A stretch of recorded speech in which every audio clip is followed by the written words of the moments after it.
Greetings and salutations. Another video in the solo travel series. And yeah, that has a better ring to it actually than solo travel guide. I'm gonna get that changed.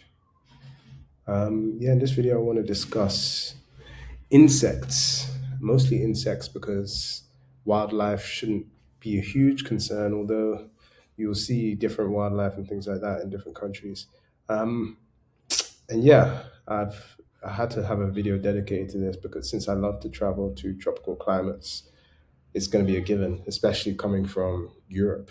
If you're coming from Europe or some cold place, going to tropical environments is going to be a change in lifestyle.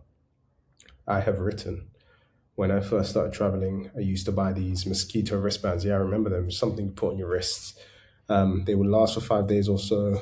They weren't incredibly effective since I still got bitten, but I guess it was a mental thing as well. That you'd feel this sense of, I'm protected because you have a wristband on. Nowadays, I then went on to, I'm reading, I then went on to some kind of spray where you spray and rub it on your skin and it would repel mosquitoes.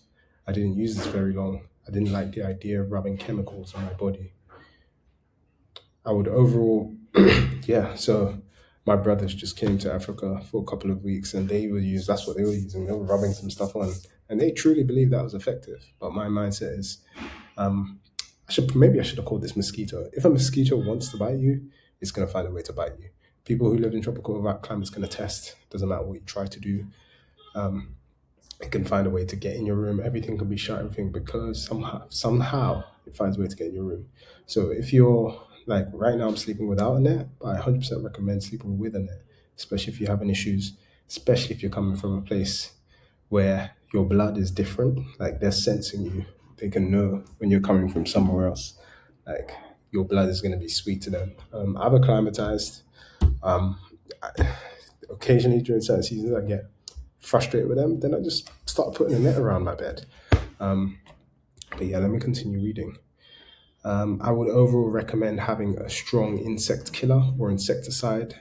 I know sometimes some places they use the mosquito coils, mostly for mosquitoes since they are the deadliest species in the world.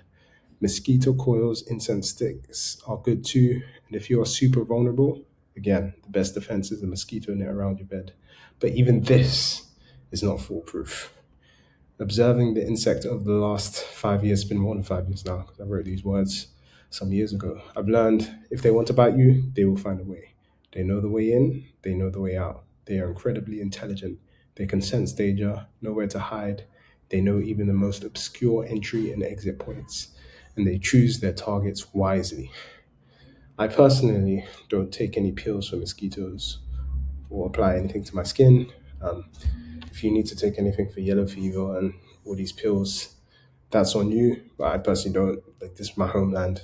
Um, so I want to add that I have caught malaria before. I have got sick overseas before. Um, and yeah, an experience, and it strengthened me and developed immunity. Is what I've written here. Again, I have a strong immune system, and I would advise you to trust your own gut and what you should do and seek medical help, whatever that disclaimer is that I see. Um, there are anti-malaria teas you could take. There's also the bitter cola nut that you should chew once in a while. I'd favor these herbal remedies over anything else. But what works for me won't necessarily work for you. If your forefathers aren't from a place where those killers are present, I suggest getting vaccinated. Same with yellow fever and things like that. Again, like this is really just to like there are like sort of other insects that I wasn't used to. Like when I first came, like big fat cockroaches running around. But I don't really think that's worth noticing because they're annoying. I'm not gonna lie. I've had infestations at one of my apartments that are living in my sofa. Um, but mosquitoes the main thing. Like I would say this video is mostly on mosquitoes. Protect your health and leads us back to health. Like it's the most important thing in the world, especially when it comes to traveling. But yeah, that's the end of the video. I've got some pineapples. I've got some watermelon ready to devour.